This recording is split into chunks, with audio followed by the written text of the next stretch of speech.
This is episode 1995 of the Daily Meditation Podcast. How are you doing? I'm Mary Meckley, and I welcome you to our theme this week, which is how to be productive in a crisis.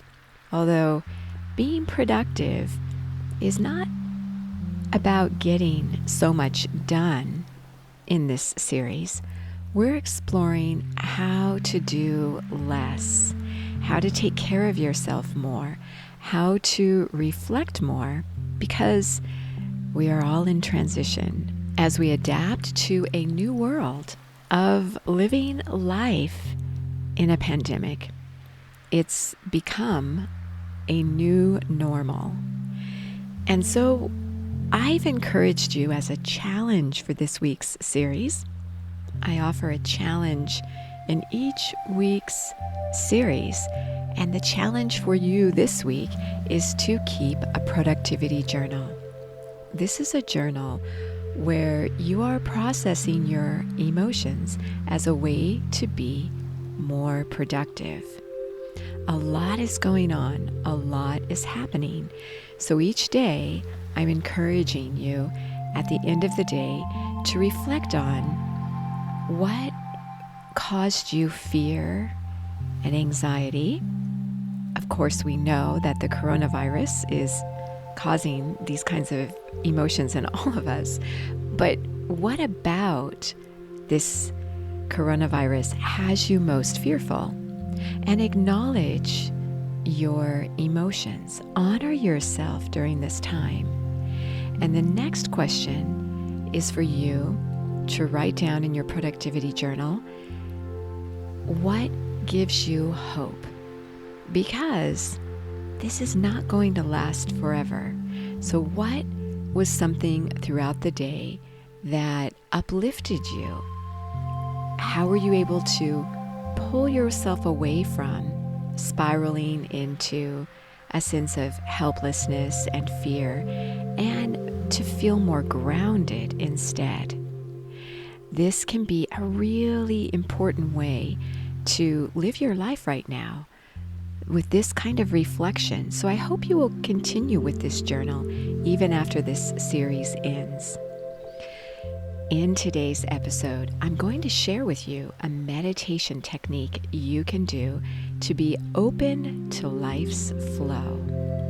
And this technique, it has to do with your second chakra. Chakras are considered to be energy centers within your body where you harbor your emotions. Our emotions go somewhere. You probably remember your reaction to different things all along throughout your life. Those emotions can still be with you. And I want to mention that if you've gone through some crisis in your life, which according to research, 80% of us have gone through a major life-changing crisis at least once in our lives. We all have stress, but 80% of us go through an incredibly extenuating circumstance that really shifts our life. So this is a time where you are experiencing such a shift with this coronavirus. And when you go through something like this, it can trigger those same emotions that you felt when you were going through other really difficult, stressful challenges in your life. So be aware of that. Be aware of how you're responding to stress, and think about whether you feel that same helpless feeling or same frustration or anger, whatever it is that you struggled with previously, and notice if you're feeling those same emotions now. The meditation technique I share with you will help you to maneuver around those areas of resistance that you might find yourself clinging to again, even though you thought you were well beyond, well past that particular crisis in your life, those feelings can raise their heads again. Be patient with yourself. Go slowly. For myself, it feels like time is moving so fast. I thought that staying home day after day would drag by, but what I find is that with all the chaos going on in the world with the pandemic, time seems to be speeded up for me. Maybe it feels that way for you as well.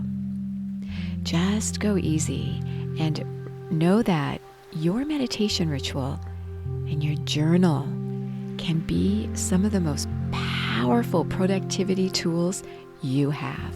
And I will go so far to call them not just tools, but weapons. These are your weapons against this onslaught of the coronavirus and this new lifestyle we are all adapting to.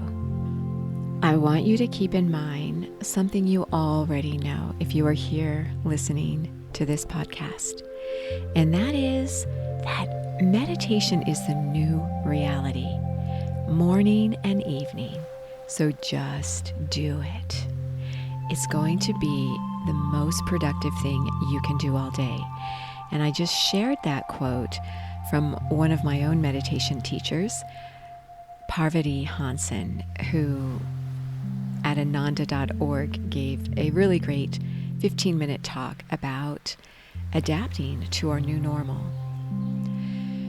As you create your new normal, try to write down the steps that you pretty much feel you need to get done each day. Those things that if you don't do them, you go to bed and you just feel this heaviness and hopelessness because you didn't get these particular things done. And with all the distraction, it's really easy to forget from one moment to the next what you were supposed to be doing. So when you wake up in the morning, write down the few things that will make a big difference in your day to get them done. And then try to stagger those things throughout the day with lots of downtime in between. Whether you are a business owner or you are working for someone else or you don't work, these are really important steps that can help you adapt to such a time of crisis. So if you need to focus on a project that requires creativity and maybe some research, then maybe from 10 a.m. to noon, that's going to be your time. Write that down. I'll share with you one way that I've been kind of gamifying what I do. Not a virtual type of game, but what I do is I know that I need to meet someone or do something at a particular time. And I have a project that I really need to get done, but I'm procrastinating on it and having a hard time doing it. So I do it and give myself a very limited amount of time to do it. And I get it done. It's not perfect, but it's done and I feel better about it. And one of those things is for me to record these meditations for you at the beginning of my day, because I'm finding that I used to, pre-coronavirus, enjoy relaxing in the evenings and recording the meditations and popping them up on the podcast so that they are ready for you immediately. But what I'm finding is that by the end of the day, I'm feeling a little possessive of my downtime. I want to have a lot of downtime to just ease into my night. I don't want to have to do anything. And I don't want to not record these episodes for you.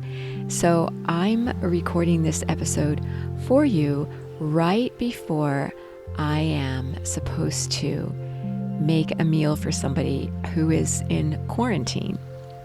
and I have to get it done. Otherwise, I likely won't get it done today. Or I'm going to just really drag as I do the recording for you if I have to do it in the evening. And I don't want it to be like that.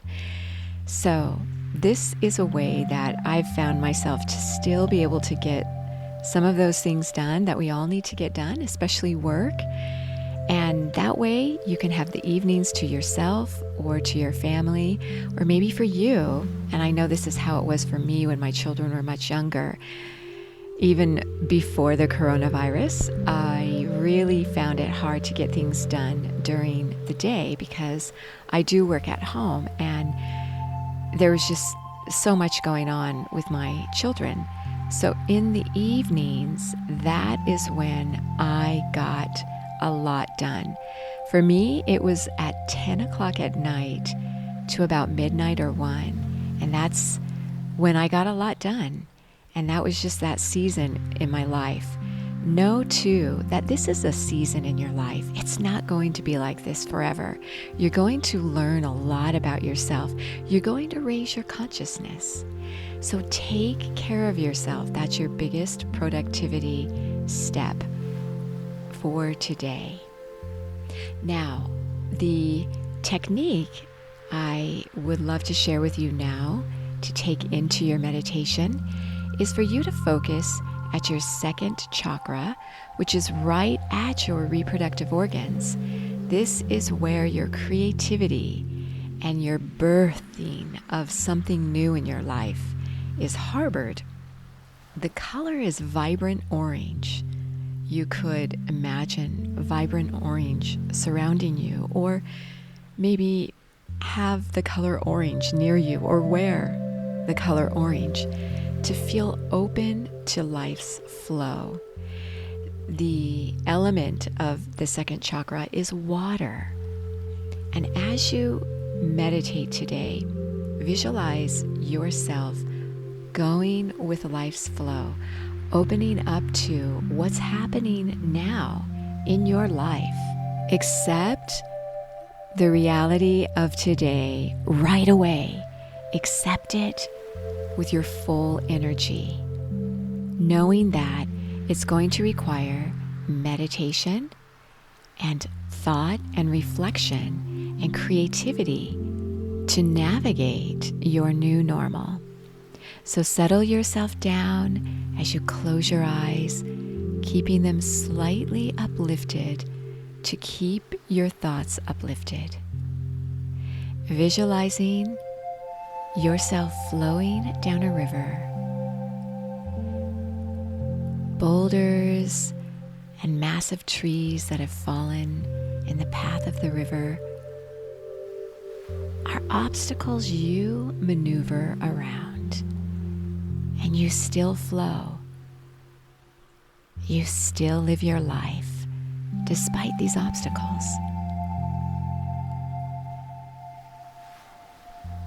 If you'd like the full half-hour guided meditations to this series, you can have them free on the Sip and Om meditation app.